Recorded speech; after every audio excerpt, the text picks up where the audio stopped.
अस्सलाम वालेकुम। टाफिन Pakistan economy watch में खुश आमदीद। मैं हूं इमरान सुल्तान। मकबूजा कश्मीर में भारतीय गासिब हुकूमत के गैर आईनी इकदाम पर हुकूमत पाकिस्तान की शदीद मजम्मत और बरवक्त इकदाम। भारत से सिफारती ताल्लुकात में कमी, जबकि तिजारती ताल्लुकात फौरी तौर पर मुअत्तल करने का फैसला।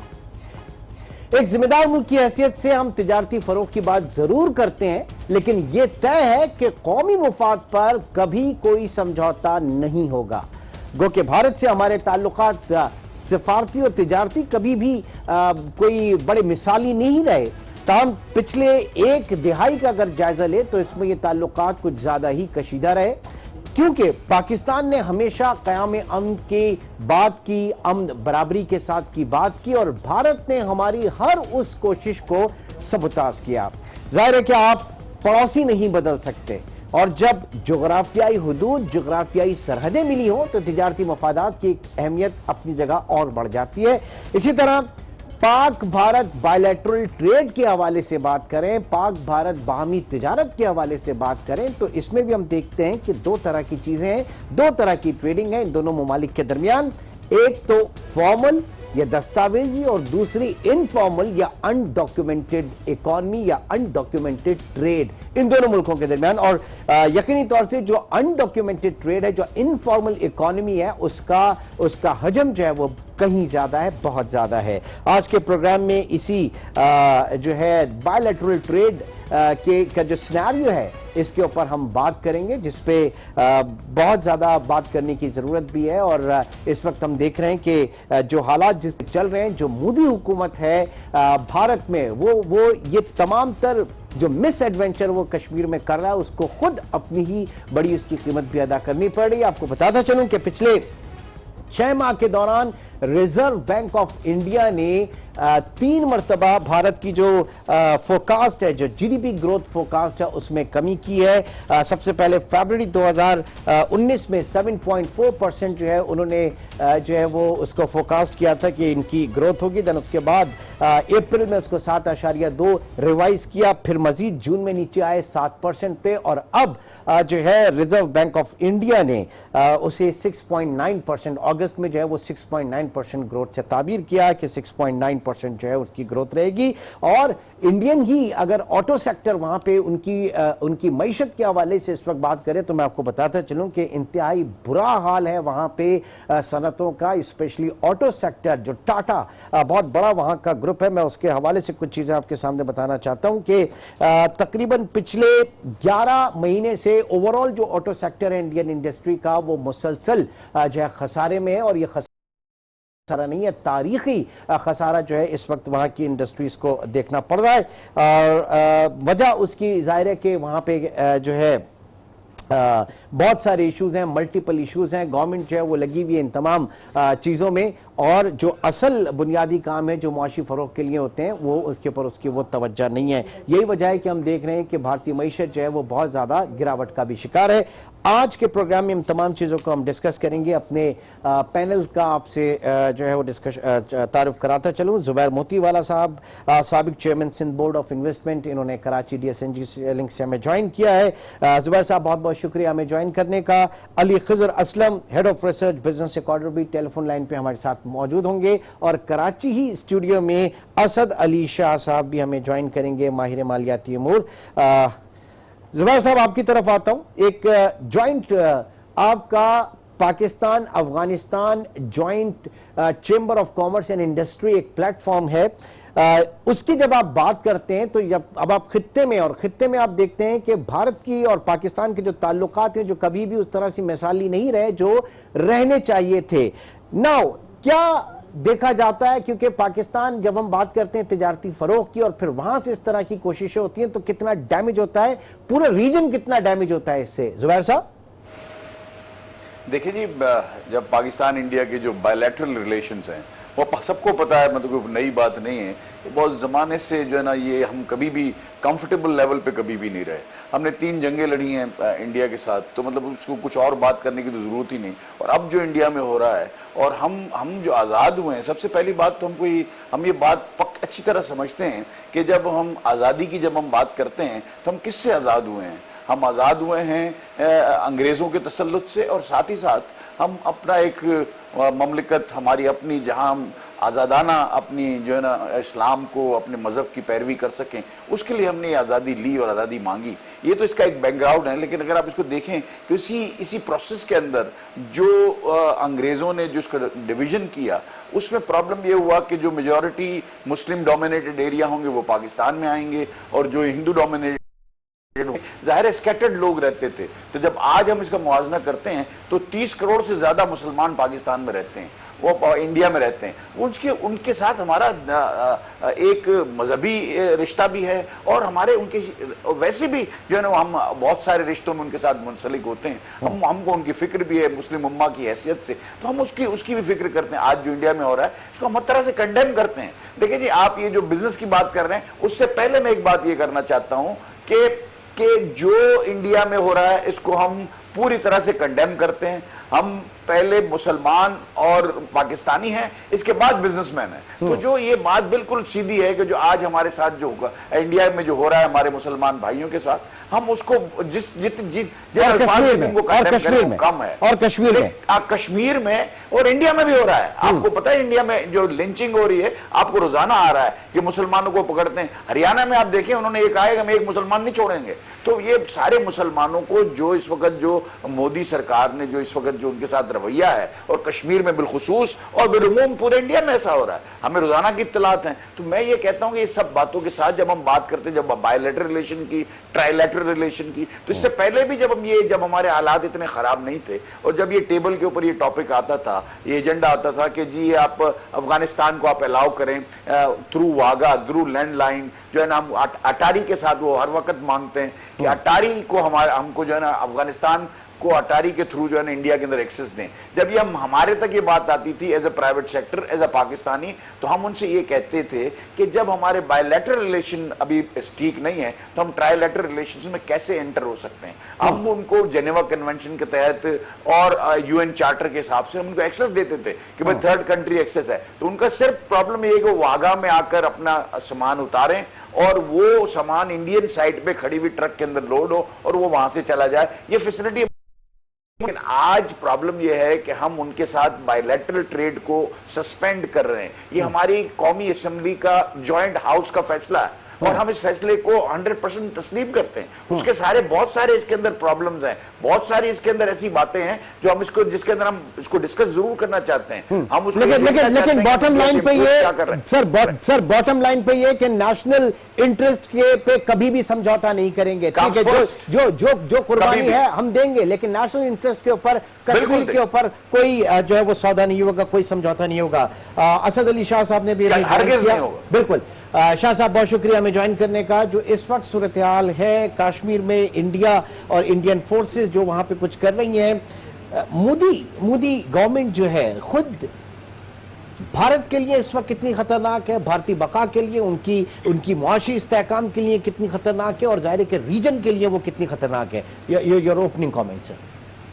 जी बहुत शुक्रिया। जैसे जुबैर साहब भी कह रहे थे कि जो मोदी सरकार जिस तरीके से कश्मीर का उन्होंने उसको अपना कॉन्स्टिट्यूशन में अमेंडमेंट की है, और उसके अलावा जो वहाँ मुसलमानों के साथ उनका सलूक है उसको हम ज़ाहिर कंडेम करते हैं। और जो कश्मीर के लोग हैं उसका जो हमारा पाकिस्तान का हमेशा से मुतालबा रहा है कि उनको इंसान समझा जाए और उनको कश्मीर की प्लेबिसिट होनी चाहिए। तो इंसानी हमदर्दी के हिसाब से मुसलमान के अलावा उस लिहाज से भी ये राइट्स उनको मिलने चाहिए। मैं समझता हूँ कि मोदी सरकार जो है, ऑल्दो टेम्पररी वहाँ पर जो उनकी अभी उन्होंने इलेक्शन भी जीता है, तो उनको ये भी समझा जाता है कि इकोनॉमिकली ये सरकार जो है इंडिया के लिए बेहतर रही है, इसीलिए वो इलेक्शन भी जीता। लेकिन अब जो रिवाइज फोरकास्ट आए हैं तो उससे पता चला है कि इंडिया में भी ग्रोथ रेट जो इकोनॉमिक ग्रोथ बताई जा रही थी उससे काफ़ी कम है। इस वक्त इंडिया में उनके ऑटो सेक्टर में वहाँ पर भी काफ़ी बुरा हाल है और ओवरऑल इकोनॉमी उनकी भी ख़राब है। तो उसके होते हुए ये जो उन्होंने एक्शन किया है, और अगर ये टेंशन बढ़ती है दो न्यूक्लियर पावर्स के बीच में, तो जाहिर है दोनों साइड्स से ये ख़राब होगा। और मैं तो ये कहूँगा कि ये बड़ी बदकिस्मती है कि ये इंडिया की डिफरेंट गवर्नमेंट्स और ख़ास तरह से मोदी गवर्नमेंट ने जो कश्मीर का इशू हम ये रिजॉल्व नहीं कर रहे हैं, तो उसकी वजह से आप देखें दुनिया में बावजूद इसके कि इंडिया में की इकोनॉमी जो है पिछले सालों में ग्रोथ भी होती रही है और इकोनॉमिक परफॉर्मेंस थोड़ी सी बेहतर हुई है, लेकिन सबसे ज़्यादा दुनिया में अगर गुर्बत है इस वक्त भी तो वो हिंदुस्तान में ही है। यानी सबसे ज़्यादा बिलो पॉवर्टी लाइन और गरीब लोग जो हैं वो हाईएस्ट नंबर तकरीबन 40 करोड़ के करीब जो है ना वो भारत में है। सबसे ज़्यादा जो और एग्रीकल्चर वहाँ पर भी मतलब ये है कि बहुत बड़ी तादाद 50% से ज़्यादा 60% तकरीबन एग्रीकल्चर हैं। और एग्रीकल्चर में दुनिया में सबसे ज़्यादा लोग जो सुइसाइड करते हैं वो भी भारत में है। किसान जो है वो भारत में है। तो बहुत ज़्यादा गुर्बत है, बहुत ज़्यादा इशू हैं। ओपन डिफिकेशन जो है वो सबसे ज़्यादा जो है दुनिया में वो भारत में है। तो कंडीशंस भारत में भी बहुत ही ज़्यादा ख़राब हैं, हमारे यहाँ भी ख़राब हैं, पूरे रीजन में। और उसकी सबसे बड़ी वजह मैं समझता हूँ कि ये जो इनकी कश्मीर पॉलिसी है उसकी वजह से हमने इस पूरी रीजन को डिस्टेबलाइज किया हुआ है। और सबसे ज़्यादा दुश्मनी जो सब कॉन्टिनेंट के लोगों के साथ जो है वो हिंदुस्तान की लीडरशिप कर रही है। ठीक, Ali Khizar Aslam, head of research Business Recorder. Ali, क्या टेक है आपका? किस तरह से देख रहे हैं कि ये इलेक्शन के बाद मोदी सरकार जिस मूड में है वो खुद भारतीय बका, भारतीय सलामती, भारतीय मुआशी तरक्की की राह में ये हुकूमत कितनी बड़ी रुकावट है खित्ते के साथ साथ जरा खुद उनको ये क्या कहेंगे अली? जी इमरान, आप बिल्कुल सही बात कर रहे हैं। जिसका बाकी लोगों ने भी कहा कि इस वक्त जो है वो फोकस इंडिया का जैसे आपने जिक्र किया कि इकोनॉमी से जरा उठाना है कि इकोनॉमिक परफॉर्मेंस थोड़ी नीचे है। आप अगर देखें इलेक्शन से पहले भी उन्होंने यही एजेंडा उठाया था कि पाकिस्तान के खिलाफ नामा हुआ था और वो एक काफी कशीदगी हुई थी। और अब इलेक्शन के फौरन बाद भी जब पाकिस्तान के लोग हम लोग जब वॉशिंगटन गए तो उन्होंने पाकिस्तान के साथ बात की, तो इंडिया के मीडिया देखे तो उन्होंने बड़ा बुरा भला कहा डोनाल्ड ट्रंप को भी और उनकी हुकूमत को भी। और उसके फौरन बाद उन्होंने ये जो कहे 370 वाला इशू करके कश्मीर के अंदर जो है वो ये सारा हरकत शुरू कर दी। अब इस वक्त सूरत हाल ये है कि अगर आप पूरी दुनिया देखते तो पूरी दुनिया एक पोलराइज्ड हो रही है और नेशनलिस्ट स्पिरिट इस वक्त आ रहा है। आप ये देखें वेस्ट से ईस्ट तक हर जगह यही हुई है। अगर अमेरिका में देखें तो डोनाल्ड ट्रंप जो भी है वो अमेरिका के जो ओरिजिनल अमेरिका है उसकी बात कर रही है। वो जो उधर के वाइट जो लोग हैं उनकी जो नौकरियां जो चली गई चाइना में और इधर उधर उसको वापस लाने की बात कर रहे हैं। ट्रेड की बहुत सी बात हो रही है। मैक्सिको के साथ उन्होंने वो जो भी उन्होंने दीवार खड़ी करनी थी और सारी चीजों की बात हो रही है। और इवेंचुअली इसका इंडिया पर भी इम्पैक्ट आना था क्योंकि और अभी आएगा क्योंकि इंडिया के साथ इनका आईटी के अंदर कॉल सेंटर में बहुत सारा वो जो बैक ऑफिस है वो अमेरिकन बहुत सारी कंपनी का वो इंडिया में है। अगर वापस अमेरिका में जाएगा तो वहाँ पे नौकरियां निकल सकती हैं। तो इवेंचुअली इंडिया उधर से भी उसमें स्पेस आएगा। एक बात ये होगी। फिर आप अगर देखें तो इस वक्त दुनिया में आप ब्रेक्सिट को देखिए, ब्रेक्सिट भी सारा ये है कि नेशनल स्पिरिट की बात हो रही है।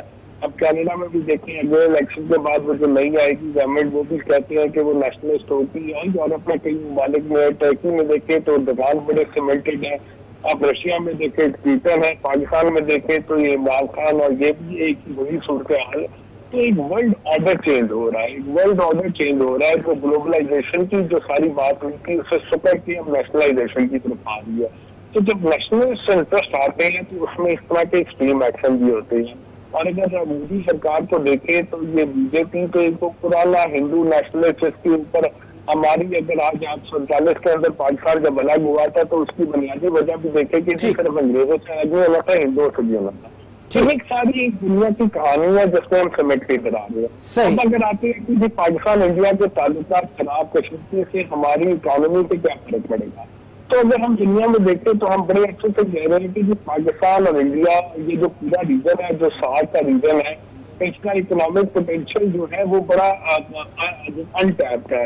आप अगर देखें तो ये जो साउथ ईस्ट एशिया जो है, जिसको हम एशिया कहते हैं, जिसमें ये Thailand, Korea, China, Malaysia, Singapore, ये सारे वियतनाम ममालिक आते हैं।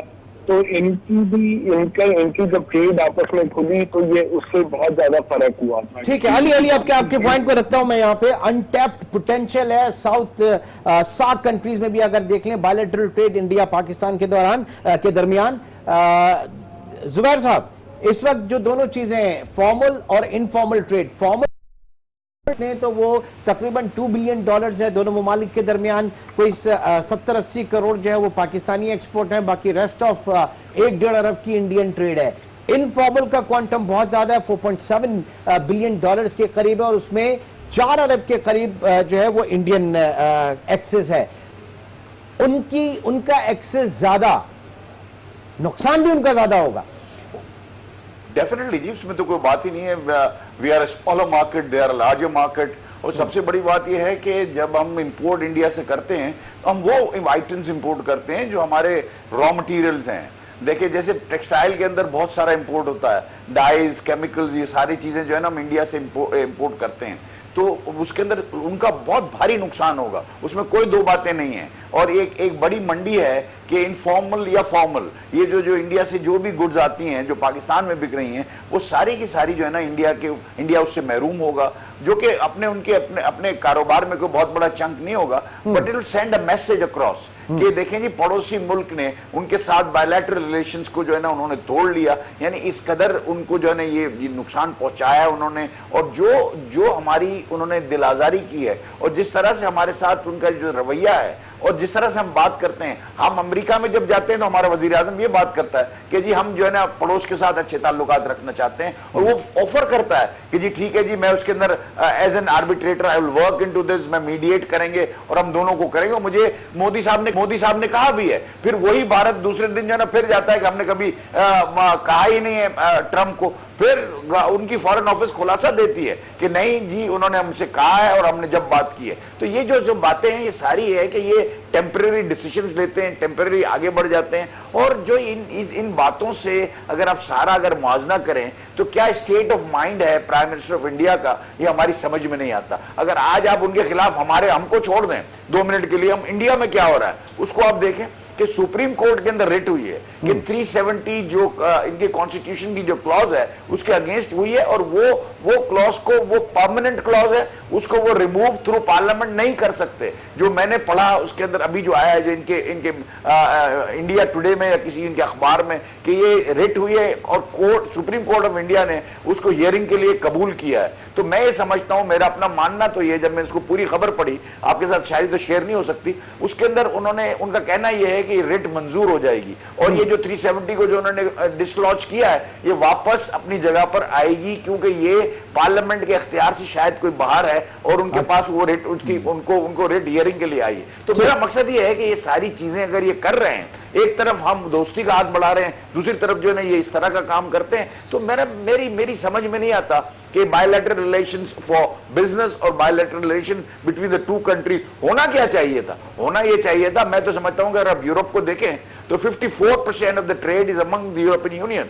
हमारा देखें कि हमारा 4% ट्रेड है, और अगर आप सार्क की बात करते हैं तो सार्क के अंदर सबसे बड़ा हर्डल इंडिया है कि वो इंडिया उसको चलने नहीं देता, चूंकि पाकिस्तान को नहीं चलने देना, तो बाकी ममालिक जो 7-8 ममालिक हैं वो भी जो है ना उसके अंदर कोई वो इतना अच्छा फोरम है, उसको भी हम यूटिलाइज करने, ये रीजन इसको यूटिलाइज नहीं कर सकता बिकॉज ऑफ इंडियन एटीट्यूड।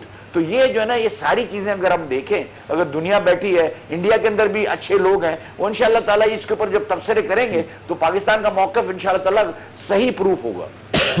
ठीक, गुफ्तगू का सिलसिला जारी है। हमारे तीनों पैनलिस्ट इस वक्त मौजूद है और भारत जिस तरीके से चीजों को आगे लेकर चल रहा है वो यकीनन इस खित्ते की अमन, उसकी बका, सलामती के लिए खतरा है। एक छोटे से ब्रेक के बाद दोबारा मिलते हैं।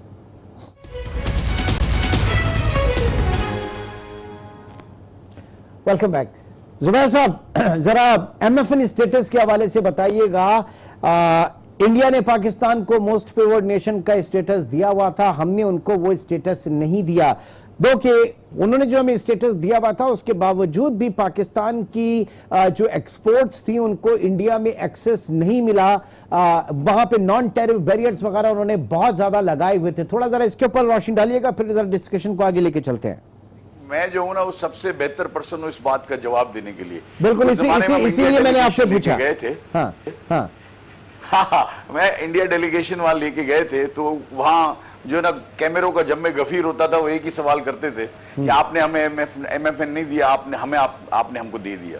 मैं उनको ये बताता था कि जे आपके यहाँ जो नॉन टैरिफ बैरियर्स है उसको आप खत्म करें। बात यह है कि नॉन टैरिफ बैरियर इस तरह के थे कि हमने उनके साथ जब मुज़ाकरात किए तो एक ये तय हुआ कि एक रिटायर्ड जज और एक उनकी FBR या SCBR जो भी उनका टैक्सेशन का निजाम का जो नॉट लेस देन कलेक्टर या not less than 21 grade officer और उसकी लोकल जो भी वहां की चेंबर है उसका प्रेसिडेंट, इसकी एक कमेटी बनेगी और वो इवेल्युएट करेगी कि जो आपने माल हमने भेजा है उसको आप जो यहाँ रोक रहे हैं। आपको यहां तक हुआ वहां कि मोलासिस जो है ना, एक ऐसी आइटम है जो एक्सपोर्ट करते थे, जो 800 kg की एक बेल होती है, बिल्कुल मोलासिस आप जानते हैं क्या है, वो वेस्ट का एक मटीरियल होता है। उन्होंने कहा जी हमारे कैमरे इसमें पेनिट्रेट नहीं करते, आप इसकी 50 kg की बना के भेजें। और हमारे ऑरेंजेस गए थे, वो सड़ गए। तो हमने कहा कि अगर आपका ये एटीट्यूड है तो हम आपको कैसे MFN दे सकते हैं, आप ये मुझे बताएं। अगर आपका एक कंसाइनमेंट मेरे यहाँ रुका हो तो आप मेरे से बात करें। तो ये हमने वहां जवाब देते थे। तो ये तो नॉन टैरिफ बैरियर की उन्होंने इंतहा कर दी। पाकिस्तान से आज जो है 700-800 या 700 मिलियन डॉलर्स का, और उनकी तरफ से एक 1.3-1.4 मिलियन डॉलर्स की हम 1.4 बिलियन डॉलर्स की इंपोर्ट करते हैं। तो उसको सामने आपके जाहिर है कि उनका एटीट्यूड क्या है। तो MFN स्टेटस तो उसको देते हैं जहां से कोर्डियल रिलेशंस हो जाए, जहां से वो सीधा हो जाए। और MFN स्टेटस में पाकिस्तान को जो ड्यूटी है उसका सिर्फ 10% की छूट आती है, जो कि सार्क में भी मौजूद है। जो हम देते हैं इंडिया से, जब हम माल यहां आता है तो हम 10% सार्क की कंट्री का मेंबर होने के नाते हम इंडिया से आए हुए माल के ऊपर 10% रिबेट देते हैं ड्यूटी के अंदर। आज भी हम दे रहे हैं। उन्होंने उस चीज को पॉलिटिकली कैच करने की कोशिश की, कैपिटलाइज करने की कोशिश की उस MFN स्टेटस को, और हमारे साथ उल्टा ज्यादतियां हुई उसके ऊपर। ज्यादती देखिए होती जब हम अपने पास प्रूफ नहीं है। मेरे पास अगर मैं डॉक्यूमेंट ढूंढूंगा तो मुझे मिल जाएंगे जो हमारी पेरिशेबल आइटम्स का उन्होंने हशर किया पोर्ट के ऊपर। और वो जो कमेटी जो बनी उसकी कभी कोई मीटिंग हुई ही नहीं। ये कमेटी एग्जिस्ट, हमने उनके पास सजेस्ट की, उनके साथ बैठ के तय किया कि इन 3 रुकनी कमेटी वहां बनेगी, 3 यहां बनेगी। कभी उन्होंने उस कमेटी को हमको पहुंचने ही नहीं दिया, बल्कि हमारे माल जो है ना वहां खराब हो गए। बिल्कुल हमको बहुत बड़े नुकसान हुए। और MFN स्टेटस क्या देते हैं जिनके साथ हमारा, अगर उन्होंने दिया है तो उनकी कोई एक खास वजह होगी कि ये अपने इंपोर्टर्स को जो है ना कोई फायदा पहुंचाने की बात होगी, और कुछ भी बात नहीं। हम सार्क के तहत 10% आज भी दे रहे हैं। तो अगर कोई हमसे बैठ के बात करे इंडियन, तो हम उनके साथ मुज़ाकरात करने, उनके साथ बातचीत करने को तैयार हैं। अली खजर, ये MFN स्टेटस का जो मामला था, बड़ा कैच करने की और बड़ा कैश करने की कोशिश की थी भारत ने इसको, कि हमने पाकिस्तान को मोस्ट फेवर्ड नेशन का दर्जा दिया हुआ है लेकिन पाकिस्तान हमें नहीं दे रहा। अंदर खाना सूरत-ए-हाल बिल्कुल मुख्तलिफ थी। जो पाकिस्तान के पे जो पाबंदियां थी नॉन टैरिफ बैरियर्स के हवाले से, मामला आपने किस तरह से देखा ये पूरा? और अब जाहिर है कि फरवरी में उन्होंने वो भी विड्रॉ कर लिया। जी जैसे जुबैर साहब ने ये बात की कि भाई ये स्टेटस जो है इसका कभी हमें फायदा ही नहीं हुआ। ये बराए नाम एक स्टेटस था, उसका ना कभी हमें फायदा हुआ, कभी ना हमारी कोई ट्रेड उनकी तरफ बढ़ी, ना हमारा कोई लोगों का आना जाना शुरू हुआ, तो नाम की चीज की खत्म हो गई। जैसे कि मैं अभी आपसे पहले बात कर रहा था जब हम ब्रेक में जाने से पहले, क्योंकि ये जो रीजन की आपस की ट्रेड होती है बड़ी क्रिटिकल होती है। जैसे मैंने आपको बताया कि ये साउथ ईस्ट एशिया के कंट्रीज में आपस में किस तरह जो कि आप नाफ्ता का देखें उसने किस तरह ग्रो किया। आप साउथ अमेरिकन कंट्रीज का, यूएस का रिलेशन, नॉर्थ अमेरिका में यूएस कनाडा का रिलेशन, यूरोपियन यूनियन का, इन इकोनॉमीज की जो मेजॉरिटी ट्रेड होती है 40 to 80% ट्रेड जो होती है वो आपस में एक दूसरे के साथ होती है। और वो ट्रेड का सिर्फ ये मतलब नहीं होता कि गुड्स ट्रांसफर होती है, इसके अलावा चूंकि मुल्क एक दूसरे के साथ होते हैं बहुत सारी सर्विसेज भी ट्रांसफर होती हैं, जैसे कि आप अस्पताल की, टूरिज्म की और बहुत सारी एजुकेशन की बहुत सारी सर्विसेज को भी इस्तेमाल करते हैं। उसका ये होता है कि लोगों का आना जाना फ्लूइड होता है। पाकिस्तान का अनफॉर्चुनेटली हमारे चारों बॉर्डर में सिवाय चाइना के, और चाइना क्योंकि बहुत बड़ा मुल्क है उसकी बॉर्डर की तरफ हमारी डेवलपमेंट नहीं, हम इधर कॉम्प्रोमाइज हुए हैं। हम ना ईरान के साथ ताल्लुकात हमारे कभी अच्छे रहे हैं, ना अफगानिस्तान के साथ रहे हैं, ना हमारे इंडिया के साथ रहे हैं। ठीक है। तो हम अच्छा, एक छोटे से ब्रेक पे मैं जाना चाहूंगा।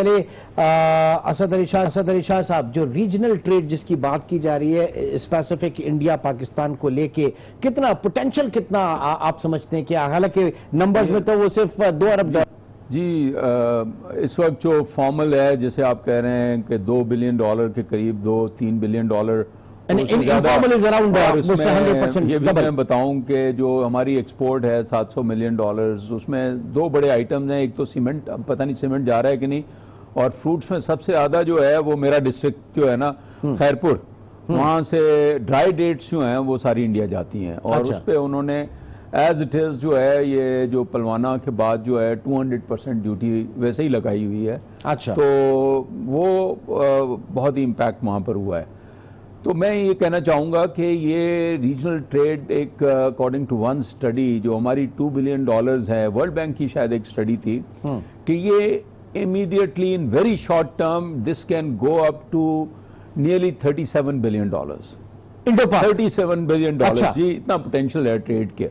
देखे ना, वो जैसे बात हो रही थी कि यूरोप में चले जाएं या किसी भी रीजन में चले जाएं, कम से कम 50% ट्रेड जो है ना वो रीजनल होती है। और रीजनल अगर ट्रेड होगी तो ट्रेड इतनी बढ़ेगी।